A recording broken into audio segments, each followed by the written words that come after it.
اہل بیت کے مذہب کے بارے میں اس عقیدے کو اپنے پاس رکھے ہوئے ہیں. کتنے ایسے خرافات ہیں،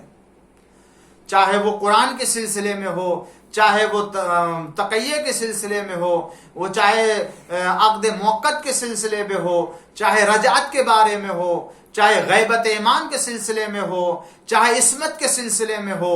بہت سے، چاہے علم ائمہ معصومین علیہ السلام کے بارے میں ہو. یہ جتنے بھی عقائد ہیں جو تشیع کے میں نے آپ کے سامنے بیان کیے، ان تمام عقائد میں عام مسلمانوں کو اگر غلط فہمی ہے تو صرف اس لیے کہ وہ نہیں جانتے کہ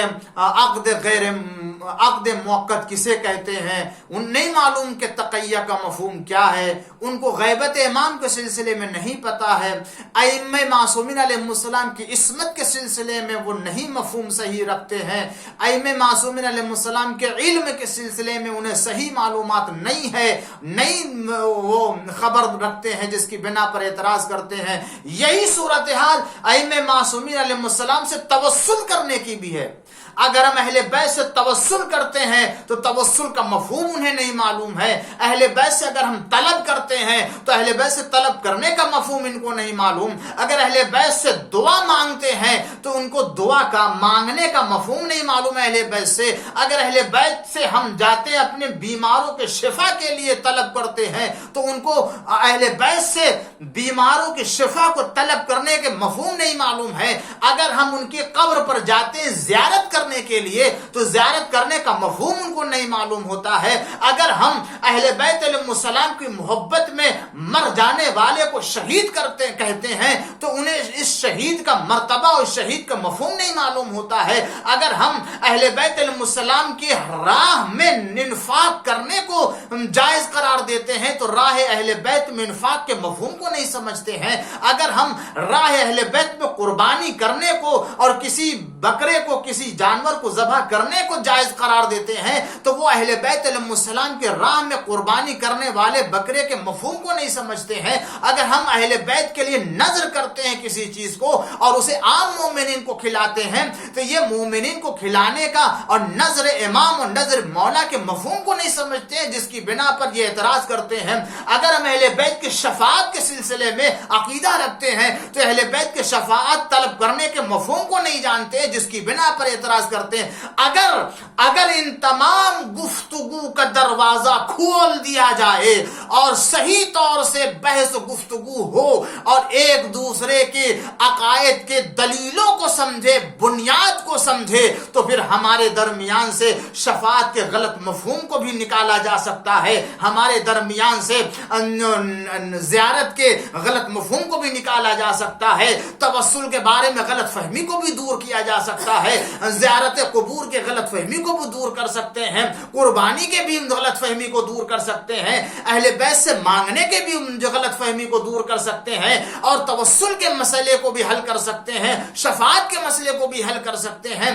غیر خدا سے یعنی اہل بیت کی بارگاہ میں آ کے ان سے طلب کرنے کے معنی کو بھی واضح کر کے غلط فہمی کو دور کر سکتے ہیں. اس لیے کہ ہم ہر طاقت، ہر قدرت، ہر طرح کے سرچشمے اور ہر طرح کی نیکی اور ہر طرح کی خوبی کے سرچشمے کو ہم اللہ کی ذات کو مانتے ہیں، چاہے وہ قدرت ہو، چاہے علم ہو، چاہے شفاعت ہو، چاہے وہ طاقت ہو، چاہے وہ قوت ہو، چاہے وہ رزق ہو، چاہے حیات ہو، جو بھی ہے وہ سب کے سب اللہ تعالیٰ کی ذات سے مخصوص ہے، اس کے علاوہ کسی کے پاس نہیں ہے، اور اگر ہے تو وہ خدا کی عنایت سے ہوتا ہے، خدا کے علاوہ کسی اور کے ذریعے نہیں ہے. ایک صلوات پڑھ دیجئے محمد وآل محمد. عزیزان گرامی، یہ غلط فہمیاں بحث و گفتگو کے دروازے کو بند کرنے کی بنا پر ہے، اور بہت سے ایسے لوگ ہیں کہ جو اس بات کی اجازت نہیں دیتے ہیں کہ ہم اپنے عقائد کے سلسلے میں بات کریں، گفتگو کریں. مسئلہ گفتگو کرنے کا، بات کرنے، ہر انسان کو یہ طے کرنا چاہیے کہ ہم نے اپنے دلیل سے اور ہم نے اپنے مستحکم جو ہے وہ برہان سے، استدلال کے ذریعے سے عقائد کو اپنے نزدیک جو ہے وہ قائم کیا ہے، اور ہمارے عقائد کی بنیاد بہترین دلیل ہے. اس سلسلے میں مزید گفتگو میں آپ کے سامنے پیش کروں گا آنے والی مجلسوں میں، اور قرآنی حوالوں سے اور احادیث کے حوالوں سے اور اسی طریقے سے تاریخی شواہد سے بہت سے ایسے نظریات کو کہ جہاں پر ہمیں اسلام نے اس بات کی اجازت دی ہے، اور اس کے بعد کتنے ایسے راستے کھلے ہیں نیکیوں کے، ہدایت کے، کہ جو بحث و گفتگو ہی کا نتیجہ رہا ہے، جس کی بنا پر رائے حق مل گئے اور اس کے اوپر چلنے کے لیے آسانی فراہم ہو گئی۔ یہ جو کچھ بھی ہدایت کا راستہ فراہم ہوتا ہے وہ بحث و گفتگو کے ذریعے سے۔ عزیزان گرامی، میں سلسلے میں اب مزید تفصیل میں اس وقت نہیں جانا چاہتا ہوں، اور اس آیہ کریمہ کے ذیل میں بطور تمہید جو باتیں آج میں نے عرض کی ہیں آپ کی خدمت میں، اسی کو ذہن میں رکھیں گے، اور اس کے بعد آنے والی گفتگو میں انہی باتوں کو ذرا تفصیل سے عرض کروں گا، اور اندازہ ہوگا کہ اہل بیت علیہ السلام کے مذہب اور اہل بیت علیہ السلام کے دین کے اوپر اگر قائم ہے تو یہ دین ہمیں کتنی آزادی دیتا ہے بحث و گفتگو کے سلسلے میں۔ اور دیکھیں، ایک بات اور عرض کروں خاتمہ کلام میں، کوئی بھی مذہب، کوئی بھی آئین اس وقت تک اپنے دین کے سلسلے میں گفتگو اور بحث کی اجازت نہیں دے سکتا جب تک کہ اس کو یقین نہ ہو کہ ہمارے سارے آئین اور سارے اصول عقل و فطرت کی بنیاد پر بنائے گئے ہیں۔ یعنی یہ سمجھ لیجئے کہ جو بھی دنیا میں دین پایا جاتا ہے حق کی شکل میں، اسے اس بات کا کسی طریقے کا خوف نہیں پایا جاتا ہے کہ ہم جو بیان کر رہے ہیں اس میں کسی طرح کا کوئی اشتباہ ہے، کوئی غلطی ہے۔ وہ دین کبھی بھی، وہ آئین کبھی بھی، یا وہ مسلک کبھی بھی اپنے عقیدے کے سلسلے میں کھل کے گفتگو کرنے کی اجازت نہیں دے سکتا جس کو خود شک ہے کہ ہمارا آئین اور ہمارے عقائد میں حقانیت پائی جاتی ہے یا نہیں۔ جس کو اپنے عقائد کے حق کے سلسلے میں، عقائد کے حقانیت کے سلسلے میں پتہ ہوگا اور اس کو یقین ہوگا، جس میں کسی طرح کا شبہ نہیں پایا جاتا ہے، وہی اجازت دے سکتا ہے اس بات کے لیے۔ عزیزان گرامی، بحث و گفتگو ہے اس سلسلے میں عرض کروں گا، مگر ایک بات اور عرض کروں خاتمہ کلام میں، وہ یہ کہ خود حضور اکرم حضرت محمد مصطفیٰ صلی اللہ علیہ وآلہ وسلم نے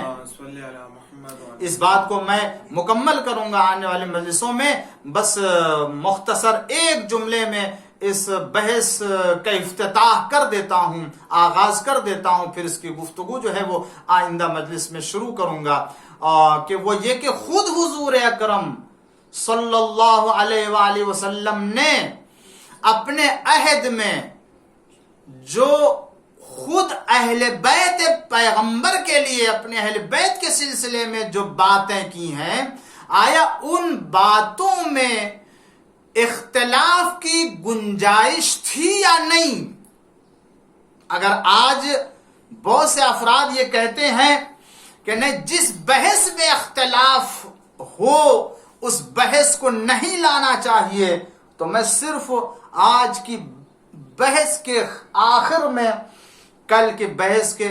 ابتدا کے لیے، آغاز کے لیے ایک جملہ عرض کروں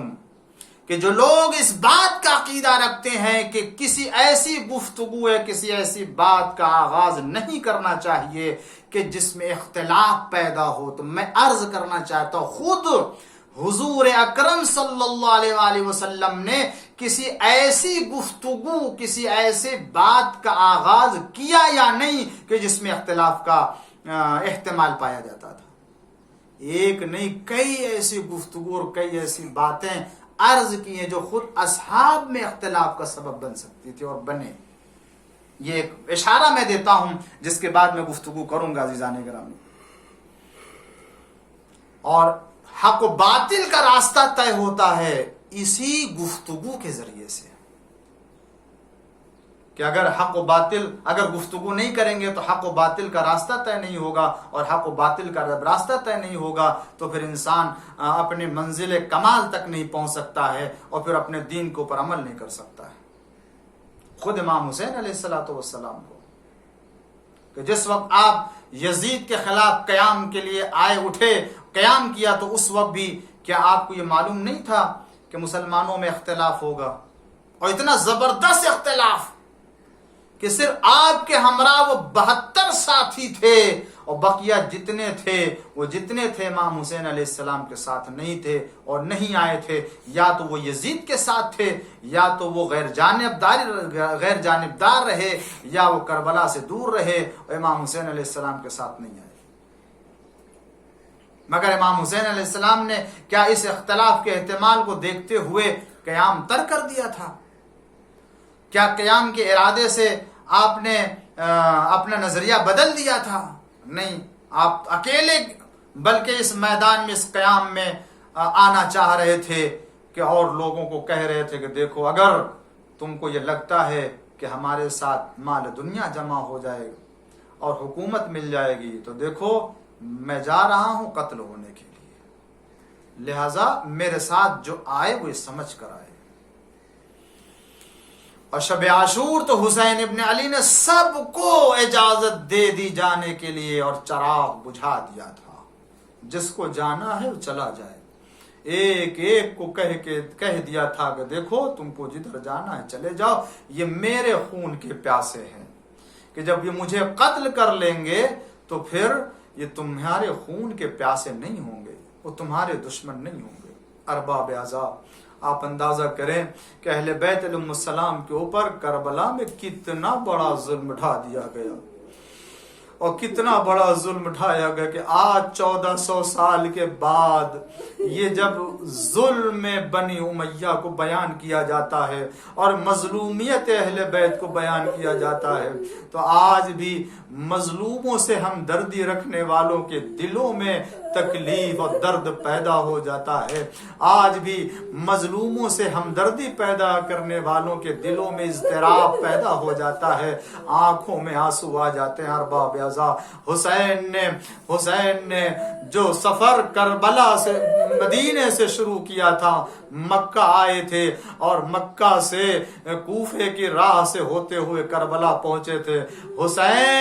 حسین اس وقت مکہ سے نکل رہے ہیں جب ساری دنیا حج کرنے کے لیے مکہ میں خانہ کعبہ کے حج کے لیے، طواف کے لیے جمع ہو رہی تھی۔ حسین جب مکہ سے نکل رہے ہیں ایسے وقت میں کہ جب آپ کو مناسک حج انجام دینا ہے، مگر ہائے حسین کیا کرتے، خانہ کعبہ کی حرمت کا لحاظ رکھنا ہے، قاتل حاجیوں کے بھیس میں آ چکے ہیں، خنجروں کو اپنے آستینوں میں چھپائے ہوئے لے کر کے آئے ہیں۔ حسین مکہ سے نکلنا چاہتے ہیں، مگر حسین کی نگاہیں خانہ کعبہ کو دیکھ رہی ہیں۔ اللہ، وہ وارث کعبہ، وہ وارث دین، وہ وارث قرآن آج خود مکہ سے نکل رہا ہے، اور اسے مہلت نہیں دی جا رہی ہے کہ وہ خانہ خدا کا طواف کر سکے۔ مگر ہاں ارباب عزا، حسین مکہ سے تو نکل گئے، خانہ خدا کا طواف کیے بغیر نکل گئے، خانہ خدا میں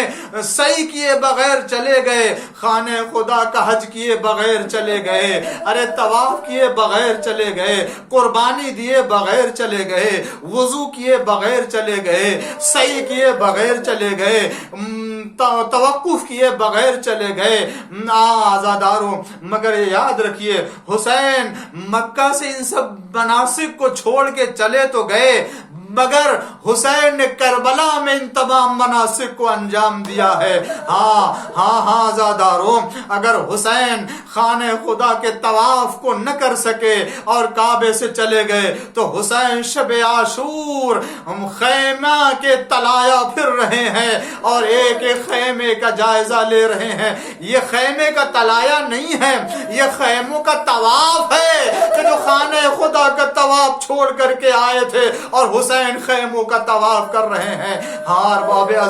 ارباب عذاب یہاں قربانی دینا ہوتی ہے. حج کے موقع پر جو حج کرنے کے لیے جاتا ہے وہ قربانی دیتا ہے, مگر ہاں وہاں ایک قربانی دینا ہوتی ہے. مگر حسین نے کربلا کے حج میں ایک قربانی نہیں, کئی قربانیاں دی ہیں. 72 قربانی دی. اور کیسی قربانی دی؟ اپنے جگر کے ٹکڑے کو قربان کر دیا, اپنے لال کو نثار کر دیا, کڑیل جوان بیٹے علی اکبر کو قربان کر دیا, بھتیجے قاسم کی لاش کو پامال ہوتے دیکھ لی, اور محمد کو قربان کر دیا, اصغر کو قربان کر دیا. ہاں حسین نے یہ قربانی بھی دے دی. عزادارو, طواف کے موقع پر جب حاجی طواف کر لیتا ہے تو صحیح کرنے کے لیے جاتا ہے, وضو نہیں ہوتا تو وضو کرتا ہے. ہاں حسین نے بھی کربلا میں صحیح کرنے کے لیے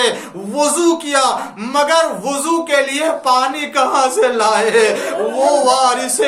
کعبہ, وہ وارث ساقی کوثر, ارے وہ ساقی کوثر کا لال پانی کہاں سے لائے؟ پانی کے اوپر اتنی بے بسی ہے کہ اپنے بیٹے کو بھی ایک قطرے آب نہ دے سکا, مگر خون سے حسین نے وضو کیا. اپنے بیٹے اصغر کے خون سے آپ نے وضو کیا اور چہرے کے اوپر اپنے خون کو مل لیا. آواز دی, اسی عالم میں خدا کی بارگاہ میں نانا رسول اللہ کی بارگاہ میں حاضر ہوں گا. ارباب عذاب لیجئے یہ کارنامہ بھی انجام دے دیا. اور اس کے بعد عزیزوں دیکھا ہوگا کہ اس موقع پر جب حاجی وضو کر لیتا ہے, طواف کر لیتا ہے, تو صفا و مروہ کے درمیان صحیح کرتا ہے تاکہ یہ بھی حج کے ارکان میں سے مکمل ہو جائے. حسین نے کربلا میں صحیح بھی انجام دی ہے. اس موقع پر جب اپنے اصغر کو خیمے سے لے کر کے پانی پلانے کے لیے چلے اور پانی کے بدلے ہرملا کا تیر لگا, اصغر کو لے کر کے اب ہاتھوں پر آئے ہیں. تو اس عالم میں کہ اگر رباب نے پوچھ لیا تو کیا جواب دیں گے؟ اسی عالم میں اب حسین صحیح کر رہے ہیں, کبھی آگے جاتے ہیں اور کبھی پیچھے آتے ہیں اور پڑھتے ہیں انا للہ و انا الیہ راجعون رضن بقضائہ و تسلیما لامرہ. پروردگارا بحق الزہرا و ابیہا و بعل و بنیہا والسر المستودع فی امام زمانہ کے ظہور میں تعجیل فرما. اے اللہ ہم سب کی اس عبادت کو قبول فرما. معبود ہماری عزاداری کو نام اعمال میں قرار فرما. پالنے والے ہماری نسلوں میں عزائے حسین کو قائم فرما. پالنے والے دنیا میں عزادار جہاں بھی بستے ان کی حفاظت فرما. پالنے والے ہمارے چھوٹے بڑے گناہوں کو معاف فرما. اے اللہ دنیا سے ہر وبا بلا کو فاطمہ فرما. ظہور امام کے ذریعے سے ہر ایک کی حفاظت فرما. پالنے والے محمد آل محمد کے شفاعت سے سرفراز فرما. ہم سب کو دنیا میں آخرت میں عافیت عنایت فرما. بحق محمد والہ طاہرین.